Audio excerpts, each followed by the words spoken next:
ಇಂಥ ಸೋಡಾ ಬಾಟಲ್ಗಳನ್ನ ಎಲ್ಲಾರು ನೋಡಿರ್ತೀರಾ, ಅದ್ರ ಕ್ಯಾಪ್ ಕೂಡ ನೋಡಿರ್ತೀರಾ.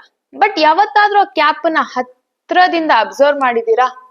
ಅದ್ರಲ್ಲಿ ನಮಗೆ ಇರೋಂತ ಹಲ್ಲುಗಳು, ಆ ಮುಚ್ಚಳದಲ್ಲಿ ಇರುವಂತ ಹಲ್ಲುಗಳು ಯಾವಾಗ್ಲೂ 21 ಇರುತ್ತೆ. It is not 20, not 22, always it is 21. ಯಾಕೆ ಇದು 21? ಇದು ಇವಾಗಿಂದಲ್ಲ, ಸುಮಾರು 100 ವರ್ಷಗಳಿಂದ ಎಲ್ಲಾ ಬಾಟಲ್ಗಳ ಕ್ಯಾಪ್ ಅಲ್ಲೂ 21 ರಿಡ್ಜಸ್ ಗಳೇ ಇದಾವೆ. ಇದ್ರ ಹಿಂದೆ ಇರುವಂತ ರೀಸನ್ ಏನು ಅನ್ನೋದನ್ನ ಇವತ್ತಿನ ವಿಡಿಯೋದಲ್ಲಿ ನೋಡೋಣ. ಹಲೋ ಎವ್ರಿವನ್, ವೆಲ್ಕಮ್ ಟು ದಿವ್ಯ ಗಣಿತ. ಅವಾಗ್ಲೇ ಹೇಳ್ದಂಗೆ ಎಲ್ಲಾ ಬಾಟಲ್ಗಳಲ್ಲೂ ನಮಗೆ 21 ರಿಡ್ಜಸ್ ಇರುತ್ತೆ. ಇದ್ರ ಹಿಂದೆ ಇರುವಂತ ಹಿಸ್ಟ್ರಿ ಮತ್ತೆ ಪ್ರಾಬ್ಲಮ್ ಅನ್ನ ಫಸ್ಟ್ ಡಿಸ್ಕಷನ್ ಮಾಡೋಣ. Before 1892 it was not 21, it was actually 24. ಅವಾಗ ಏನಾಗ್ತಿತ್ತಪ್ಪ ಅಂತ ಅಂದ್ರೆ, ಈ ಸೋಡಾ ಬಾಟಲ್ ಮ್ಯಾನುಫ್ಯಾಕ್ಚರ್ ಮಾಡ್ಬೇಕಾದ್ರೆ ಆ ಮೆಷಿನ್ ಗಳಲ್ಲೇ ಆ ಕ್ಯಾಪ್ ಗಳು ಸಿಕ್ಕಾಕೊಳ್ತಾ ಇದ್ವು. ಆವಾಗ ಇಂಜಿನಿಯರ್ಸ್ ಗಳು ಆ ನಂಬರ್ಸ್ ನ ಕಮ್ಮಿ ಮಾಡೋಣ ಅಂತ ಥಿಂಕ್ ಮಾಡಿದ್ರು.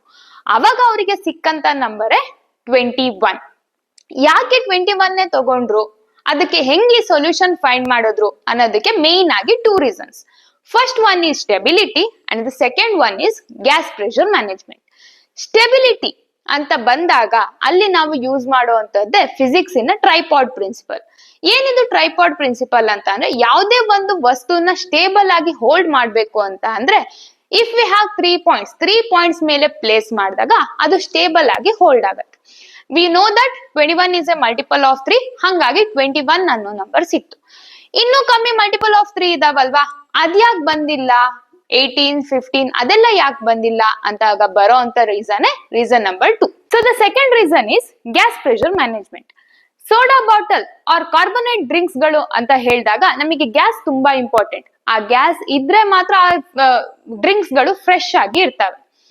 ಇಲ್ಲಿ ನಾವು ಆ ರಿಡ್ಜಸ್ ಗಳ ಸಂಖ್ಯೆ ಏನಾದ್ರೂ ಕಮ್ಮಿ ಮಾಡ್ಬಿಟ್ರೆ ಆ ಗ್ಯಾಸ್ ಅನ್ನ ಹೋಲ್ಡ್ ಮಾಡೋ ಬದಲಿಗೆ ಆ ಕ್ಯಾಪೆ ಹಾರೋಗೋ ಚಾನ್ಸಸ್ ಇರುತ್ತೆ. ಹಂಗಾಗಿ ಏನ್ ಮಾಡ್ತಾರೆ, ಈ 21 ಅನ್ನೋ ನಂಬರ್ ಅನ್ನ ಫಿಕ್ಸ್ ಮಾಡ್ಕೊಳ್ತಾರೆ. ಗೊತ್ತಾಯ್ತಲ್ಲ ಫ್ರೆಂಡ್ಸ್, ಯಾಕೆ ಈ 21 ಅನ್ನೋ ನಂಬರ್ ಸಿಕ್ತು ಅಂತ. ನೆಕ್ಸ್ಟ್ ಟೈಮ್ ಇಂದ ನೀವು ಸೋಡಾ ಕುಡಿಯಕ್ ಹೋದ್ರೆ ಸುಮ್ನೆ ಸೋಡಾ ಕುಡ್ಕೊಂಡ್ ಬರ್ಬೇಡಿ, ಒಂದ್ಸತಿ ಆ ಕ್ಯಾಪ್ ಅನ್ನ ಅಬ್ಸರ್ವ್ ಮಾಡಿ.